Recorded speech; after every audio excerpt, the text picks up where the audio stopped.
Okay, Shalom.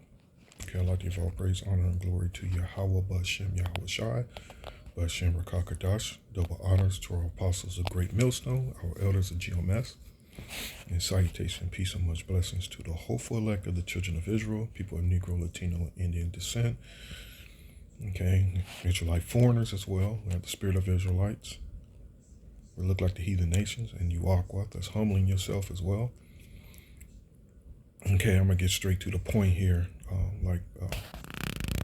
I like to mention every once in a while. I mean, it's always a reminder. It's always got keep reminding these things, in the ears of our people. The judgment of Yahweh Shem Yahweh Shai, which is not going to be turned back. It's just going to increase more and more, and that's what we're witnessing. Second Ezra's not here. Let me go to it. Let me go to Second Ezra's 9. We're witnessing Second Ezra's 9 take place, and what I'm talking about is the beginning of Second Ezra's 9. You got to look at it in the spiritual eye and have some understanding. Everything isn't done immediately and turned to full blast. Immediately. Things slowly happen, and it slowly happens. And the word is escaping me that I'm looking for, but gradually things increase as time goes on, more and more as time goes. After every second, every minute, every hour, these judgments and more judgments start to increase more and more. So 2 Ezra 9:1, he answered me then and said, measure thou the time diligently in itself. Okay? Measuring the time. So he's giving reference to time. So more as time increase, more and more judgments is going to come. And then ultimately when the volume is going to be turned to 10, where it's going to be all hell and chaos going on this planet Earth. And when thou seest part of the signs pass, which I have told thee before, then shalt thou understand that it is the very same time wherein the highest will begin to visit the world which he made. All right? So, and it's like a trick bag that Yahweh Shem Yahweh Shai is playing on these fools. That he doesn't give them all of it at one time, so they can just, so the wicked can, I've been serving you and I've been the man of the Lord, and wait until the last moment to start serving him. But he's allowing the wicked to continue on, which and the wicked, they're not looking for no wisdom, no knowledge, and no understanding. They're not looking for Yahweh Shem Yahweh Shai until the last moment. They notice one thing here, calamity here, they notice a calamity there, but they're not linking it to the Yahweh Shem Yahweh Shai, not even in the least bit. So they continue on in their wickedness, as the Spirit has them doing. Again, Yahweh Shem Yahweh Shai is not coming to save all his people. He's just coming to save that elect. And what's the scripture in John? It says, I'm not come to save the world, but I come to save them which thou hast given me. Roughly paraphrasing. And another scripture here,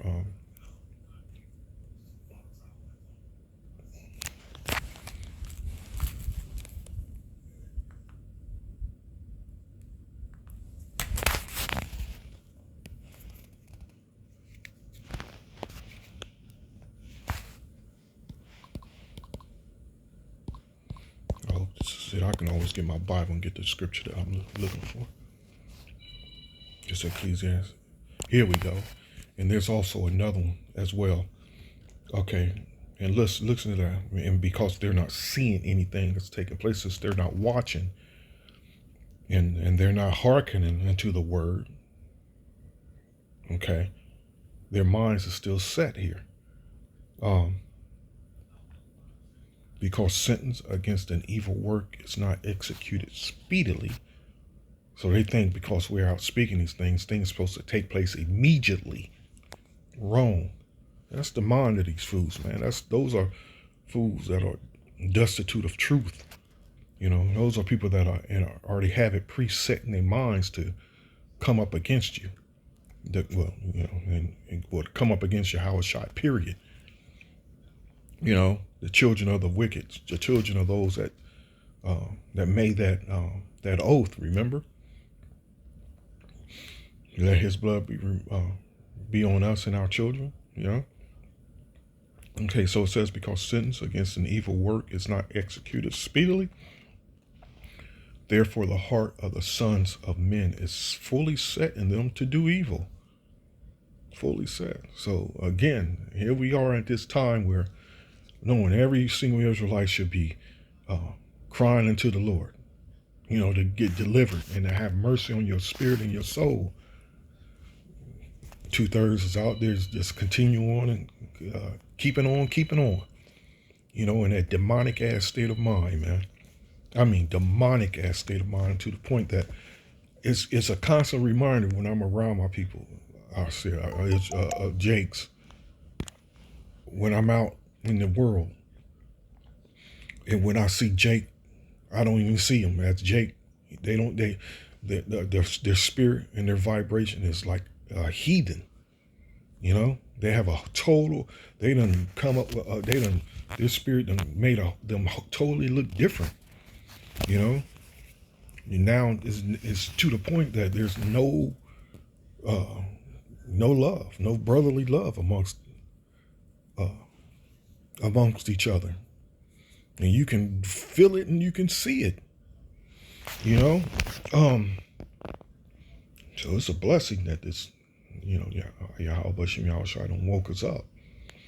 You know, so let me get to this story here, and it's a trip. And you understand the Lord is behind all these things. He's behind this. It's the Lord that brings these things, you know, and He brings it in many fashions. And though you may not see those angels of the Lord, they're in the minds of these people, man. You know, the Most High sends, He sends good angels, and He does send a bad angel, a demon, you know, to get into the minds of these people, man. And I have another one as well, a so-called immigrant. He was deported like 4 or 5 times, and every time he come back, he'll commit some vile act. And the last time, the article I caught, the last time they caught him, and all they did was deport him. This time he raped a woman, and still had the blood on his hands from when he raped her, and when they caught him, still had her blood on his hands, man. And anyway, his comment was, a demon possessed me. You know, I was possessed by a demon, and instead of the cops and whoever else and the people that were reading and having understanding, like, oh, that could possibly be real, that man was speaking the truth. He was trying to speak the truth. He said, a demon possessed me. I was possessed. They made mockery and laughed and dismissed it as, oh, he's crazy. That shows you these people have no understanding what's going on in this world, man. And they have no understanding of reality. And the reality is the Lord is doing all these things that's happening now. And He's using His sword, the so-called white man, to do these things. I'm talking about in general the world, period, all the hell and all the disorder and all the poison in the world, all the wars and murder and all that. And Esau's behind it all, but you understand, Yahweh Shem Yahushai is controlling this devil. He's controlling the devil to do all those things. All right, notice I didn't say he's Satan. I said the devil.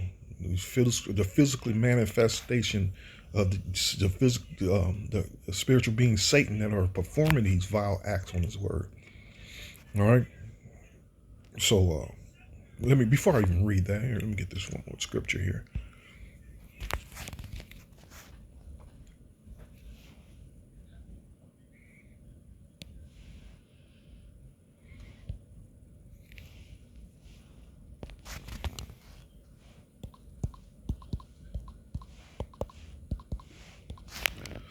This is Isaiah. There's another one in Samuel as well. Uh,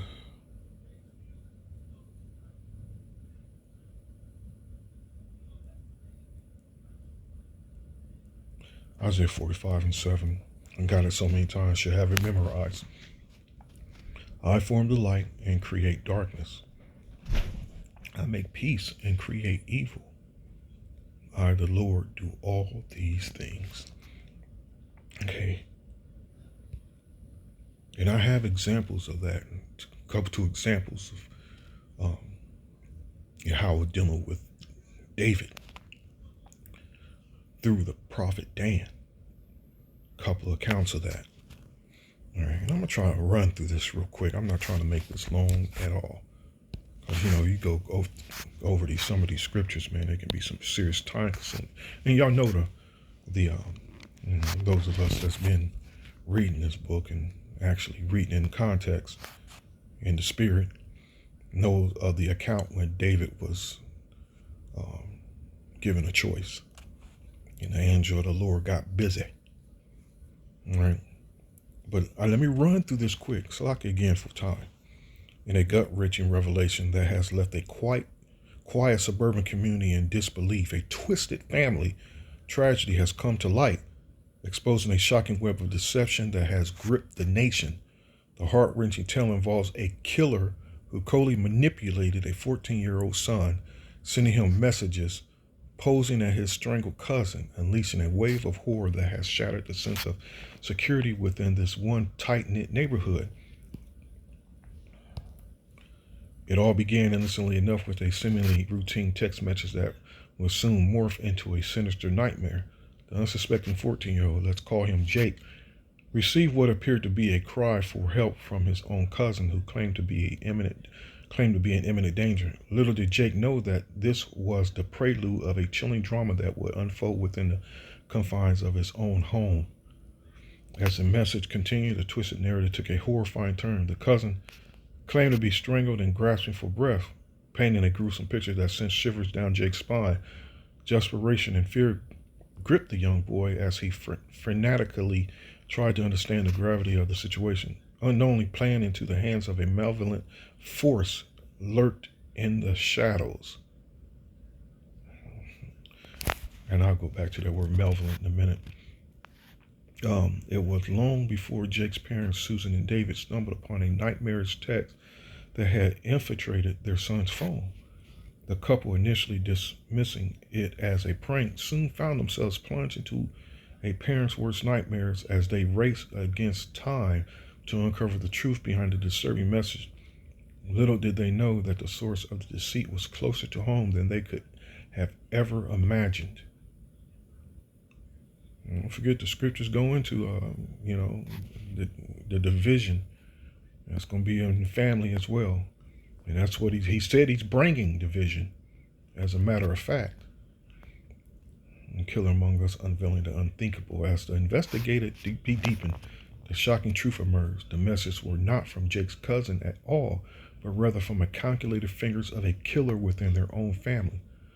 The revelation sent shockwaves through the community, leaving neighborhoods grappling with the incomprehensible notion that someone they knew could harbor such malevolence. Motive unraveled, the dark secrets within. With the killer unmasked, the community had less to grapple with the unsettling motive that fueled such a heinous act. Unconfirmed reports suggest a bitter family feud may have played a role, but authorities are keeping tight-lipped as the investigation unfolds. The once idyllic neighborhood now find itself at the center of a media storm, grappling with the aftermath of a tragedy that has forever altered the fabric of their lives. In the wake of this twisted deception, the community is left in crisis, with residents struggling to reconcile the image of the family they thought they knew with the chilling reality that has been exposed. Mental health professionals are on hand to provide support. What is need to go into specific into challenge inexplicable to their own children, who are left questioning the safety and security of their own once family surroundings. People that write so damn well, they can just stretch it on.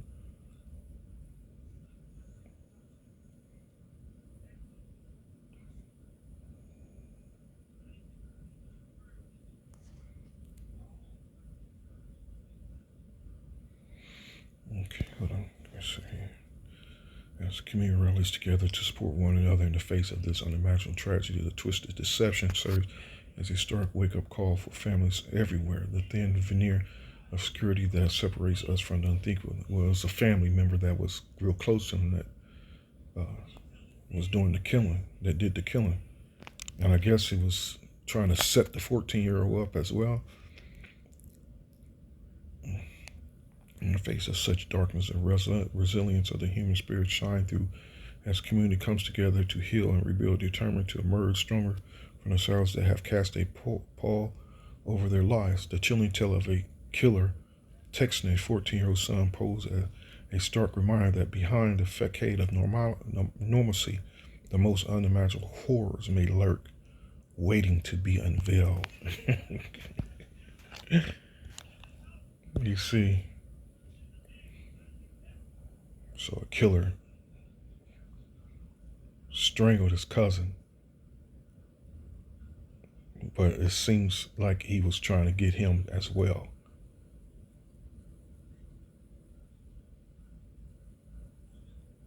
So death will come, and it's going to increase. And listen, every day now, you hear all these stars that are dying.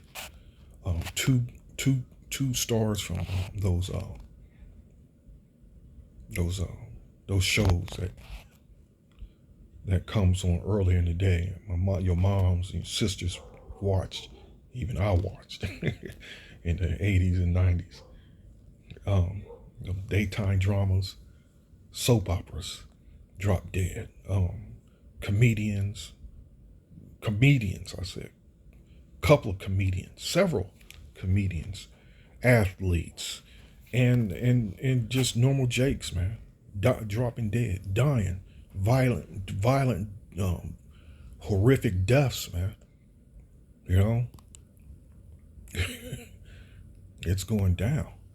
And what I wanted to do, I want to look at that word, malevolent. Let me see if it can give. Yeah, there we go. Just.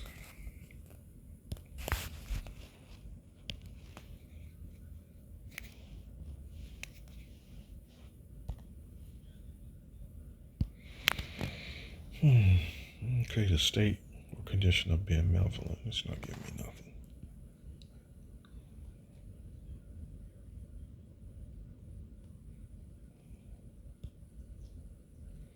The quality of causing or wanting to cause harm or evil.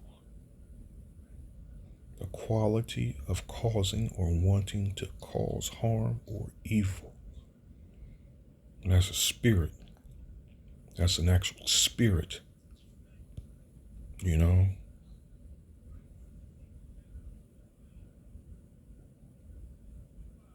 That's a spirit. An evil spirit.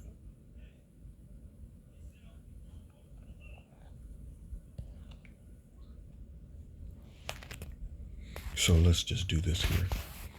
Let's go into this David here. Okay.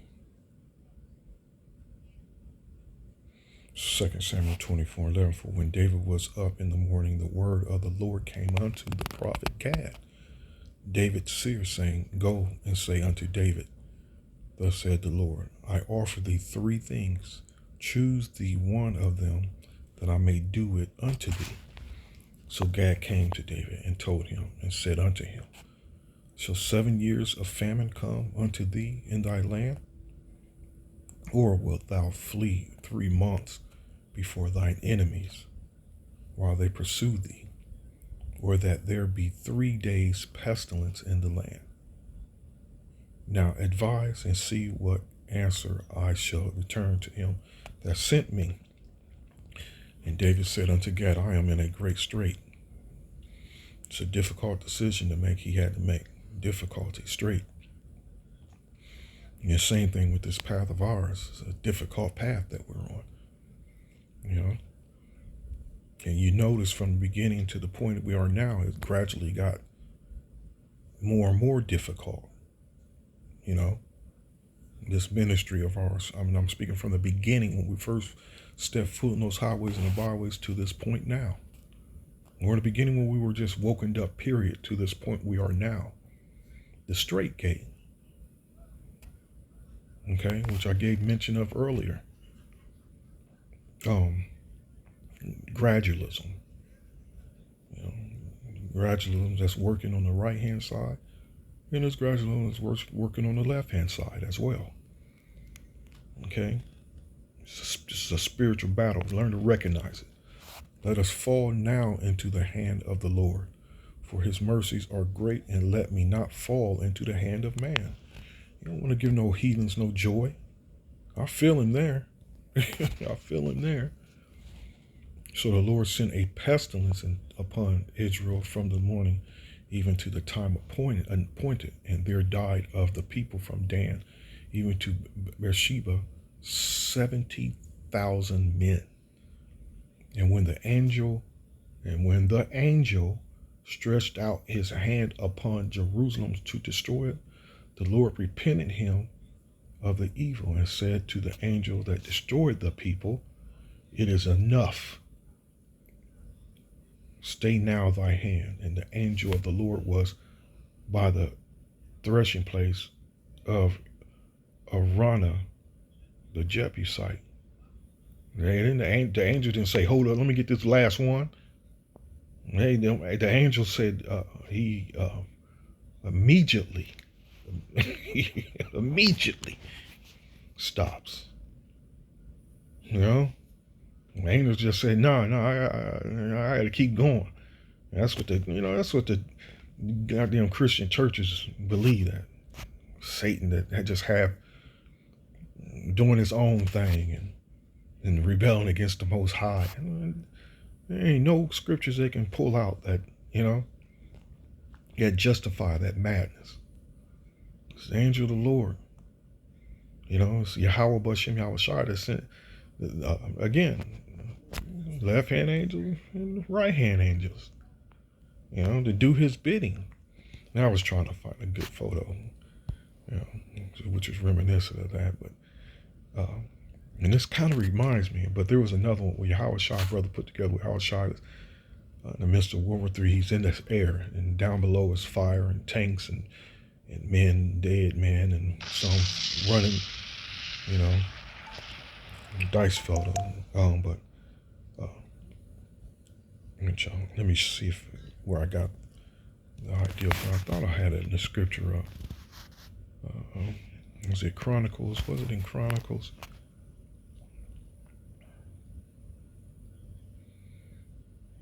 Again, with dealing with David, but Levi and Benjamin counted not among them, for the king word was abominable to Joab, and Gad was displeased with this thing. Therefore he smote Israel, and David said unto the Most High, I have sinned greatly, because I have done this thing. But now I beseech thee, do away the iniquity of thy servant, for I have done very foolishly. And the Lord spake unto Gad, David's seer, saying, Go and tell David, saying, Thus said the Lord, I offer thee 3 things. Choose thee one of them, that I may do it unto thee. So Gad came to David and said unto him, Thus said the Lord, choose thee either 3 years famine, or 3 months to be destroyed before thy foes, while that the sword of thy enemies overtake thee, or else 3 days the sword of the Lord, even a pestilence in the land, and the angel of the Lord destroying throughout all the coast of Israel. Now therefore advise thyself that what word I shall bring again to him that sent me. And David said unto Gad, I am in great strait. Let me fall now into the hand of the Lord, for a very great are his mercy, but let me not fall into the hand of a man. So the Lord sent pestilence upon Israel, and there fell of Israel 70,000 men, and the Most High sent an angel unto Jerusalem to destroy it. And he was destroying, and the Lord beheld, and he repented of him of the evil, and said to the angel that destroyed, It is enough, stay now thy hand. And the angel of the Lord stood by the threshing floor of Ornan the Jebusite, and David lifted up his eyes and saw the angel of the Lord stand between the earth and the heaven. And he was hovering. That's where I got it from. That's the idea of the photo I was trying to look for. This scripture right here is what gave me that image. He was hovering, having a drawn sword in his hand stretched out over Jerusalem. He So that's a bad man. That's bad, man. And we're gonna receive those type of ability, spiritual powers, Lord willing. That these hovering an angel of the Lord be stand between the earth and the heaven. That's that's just in itself. You envision in your mind is a beautiful vision, man, to behold. What was it? Was it? Let's see.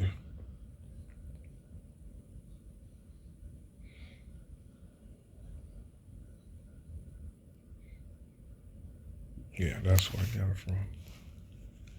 Just little small things like that that'll make you like thinking, like, wow. And you wonder why a lot of brothers comes up with the photos they come up with. You see, because it's the spirit, it's the Lord and the spirit dealing with them. But anyway, like I said, uh, uh, our message is always repeating over and over. Continue to pray, continue to pray and continue to work. And that's all we're required to do, man. And Yahweh Shai will handle the rest. The difficult times, the time of need, and he'll deal with the rest. So, okay, I hope you were edified. And till next time, Lord willing, shalom.